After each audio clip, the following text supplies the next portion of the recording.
Seja bem-vindo, Mago da Mente, eu sou a Mavi, já se inscreve e curte esse vídeo aqui, vamos aumentar a quantidade de magos da mente no Brasil e no mundo. Amém, amém. Flammarion, no capítulo 13, eu tinha falado que já tinha começado o capítulo 13, mas na verdade eu ainda ia começar. E aí ele faz o relato nesse capítulo dos experimentos que foram feitos com a Eusapia Paladino. Uma médium extraordinária, pelo menos pela descrição que foram feitas. O primeiro experimento foi feito sob as condições dela, né, na sala, no ambiente que ela havia preparado. Tinha todo um teste, ele observou também se tinha alguma coisa que trouxesse desconfiança para a pesquisa que estava sendo feita. E apesar de ele ter presenciado isso e ele ter verificado se estava tudo certinho, ele ainda ficou com um pé atrás, tipo, não tenho certeza se isso é realmente dessa forma. Então ele propôs a Eusapia Paladino que fosse feito no apartamento dele, no local em que ele escolheu lá, preparou o escritório dele, se não me engano, onde ele trabalhava, e tinha tudo preparadinho, que aí ele tinha mais confiança. Obviamente você teria, se eu convido você a fazer uma sessão dessas na minha casa, você pode achar que, apesar de não ser aparente, né, você verificar, você não sabe onde está escondido, mas se faz na sua casa, na sua sala, você vai ter mais confiança, não é verdade? Então foi o que ele fez, levou lá nesse trabalho, né, no escritório dele, colocou as mesas que eram necessárias, né, 2 mesas, uma retangular, uma redonda. E aí tinha os instrumentos de corda, o pandeirinho, o tamborim, e também uma massa de argila, né, colocada na mesa. E aí na primeira sessão foi registrado o rosto da Eusapia nessa massa de argila. Por que o rosto dela? Era para ser o rosto de outra pessoa. Do nada. Mas ok. Era para ser o rosto de um homem, porque eles estavam vendo a silhueta, no primeiro experimento, estavam vendo a silhueta. Inclusive esse não é no escritório ainda, certo? Eles estavam vendo a silhueta de um homem, tinha uma luzinha muito fraquinha, mas ainda tinha luz, apesar da contrariedade de Eusapia, porque as condições para que ela fizesse, para que as manifestações fossem realizadas, sem luz, então você apenas sente a coisa acontecendo, mas obviamente como pesquisadores eles queriam ver. E aí teve essa amostra. Eles estavam vendo a silhueta de um homem, o Flammarion sentiu a barba de um homem, mas quando o rosto foi impresso na argila, era um rosto muito parecido com o da Eusapia Paladino, e não de um homem, não tinha feição de um rosto masculino. E aí, né, obviamente, depois de todo esse experimento, das manifestações, a mesa flutuando cerca de 9 polegadas por alguns segundos, 9 a 10 segundos, ele foi então para o escritório dele e fez uma série de experimentos. Nessa série de experimentos, aí que já é no ambiente coordenado por ele, por 2 mulheres que ele conhecia, que fez a vistoria na Eusapia, né? Ela ficou despida na frente dela para ver que não tinha nenhum aparelho nela, nada eletrônico, que fizesse as manifestações que eles esperavam ver acontecer lá. E aí tinha alguns pesquisadores, que eu vou deixar o nome deles aqui na descrição. E esses outros, inclusive o Flammarion fala por conta dos cargos e, né, do nome que eles tinham, da confiança que as pessoas tinham nos trabalhos deles, eles podiam falar também com propriedade. Então, o primeiro experimento ele relata como foi para ele, e aí os posteriores, para não ficar muito repetitivo as coisas, ele põe no livro os relatos dos outros, né? Como ele vê, como ele sente. E aí, os 3 primeiros,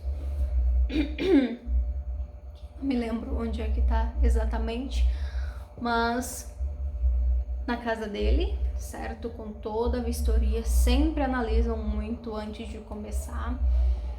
E um deles descreve o olhar da Eusapia, que antes de começar a sessão, Ela tá com um olhar em chamas, um rosto que parece imponente. E quando termina a sessão, ele relata que ela parece até que perdeu peso, o rosto fica mais opaco, sem vida, o olhar já não tem aquela chama. Então é algo que, né, você lendo isso, você pensa, bom, então isso consumiu algo de energia vital dela, né?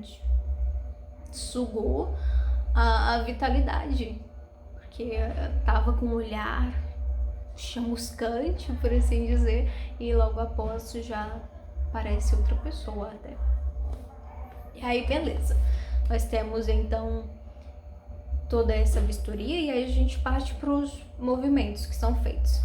A mesa levita, balança, a cortina, tem uma cortina na sala e através dessa cortina se mostra o rosto de uma pessoa e é possível sentir toques, beliscões também, inclusive Flammarion estava sentado de costas, né, porque a mesa, eles sentam em círculos, todos ficam segurando, cada um segura a mão dela e os pés para ver que não é ela que está batendo. E eles fazem toda essa verificação.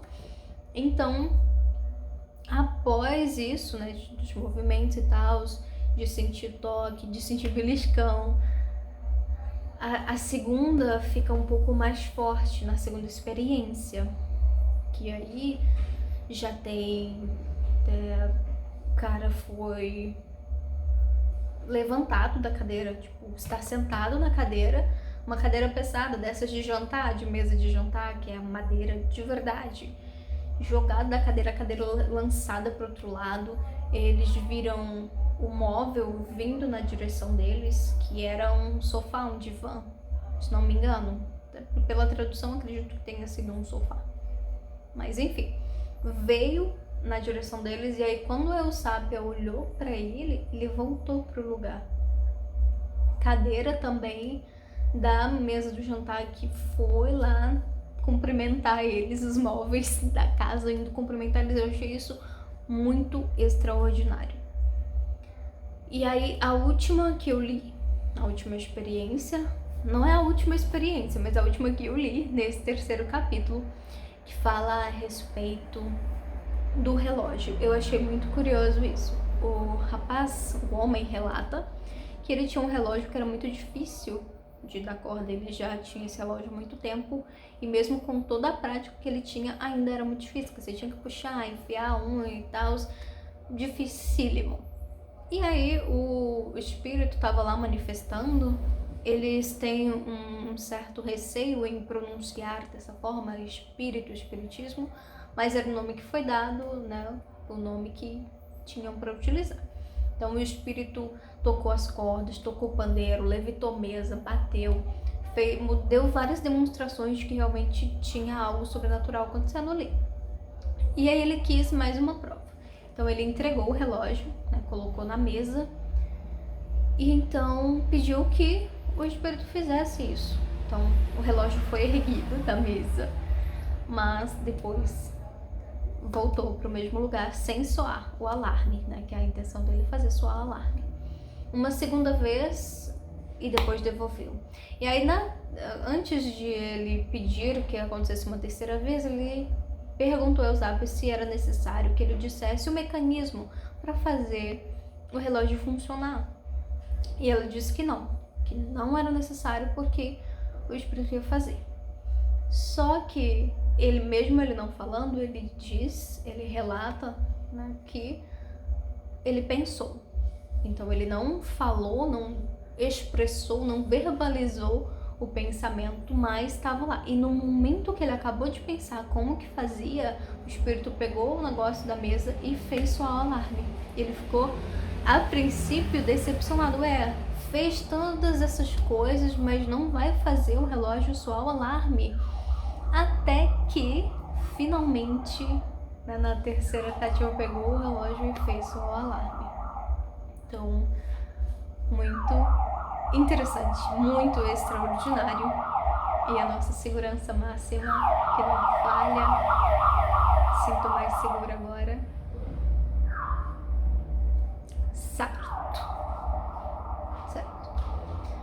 Então, depois de toda essa manifestação, ainda tem outras experiências que eu lerei, porque aconteceu, se não me engano, por cerca de 7 dias, né, que ela ia fazer essas sessões. E cada uma delas me surpreende de uma maneira diferente. Inclusive, tenho tido sonhos relacionados à leitura que estou fazendo. Tá muito bom. Eu super recomendo esse livro. E já se inscreve aqui e curte este vídeo agora. Vamos ver. Não, vamos não. Tem que procurar. Dá trabalho. Eu ia procurar os trechos que eu separei pra ler pra vocês, mas eu deixo aqui nos comentários, tá certo? Nos comentários não, na descrição. Eu deixo na descrição, como fiz no último vídeo, os relatos de cada um deles, a forma que eles ficam espantados, entende? É como você vê um acontecimento extraordinário, você tá vendo acontecer, mas ainda tem um poço de incredulidade que não te deixa crer que é possível. É como, cara, não tem como isso acontecer. É mais ou menos essa sensação que eles descrevem, que parece que foi um sonho, que mesmo vendo, tendo visto, não consegue sentir que aquilo é real, de tão impactante que é a situação.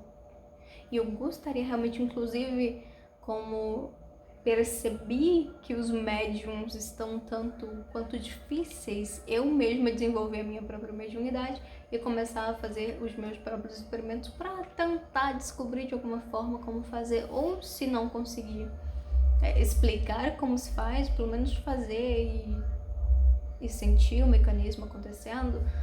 Enfim, eu trago os resultados para vocês, caso eu consiga. Se não, a gente tenta, né? A gente tenta. Inclusive, se você é médium e tá assistindo esse vídeo, entre em contato comigo, por favor. Vamos fazer umas experiências, vamos mostrar a ciência do sobrenatural, certo? Muito obrigada por assistir esse vídeo até aqui. Compartilhe com o maior número de pessoas que você conseguir. E se inscreve.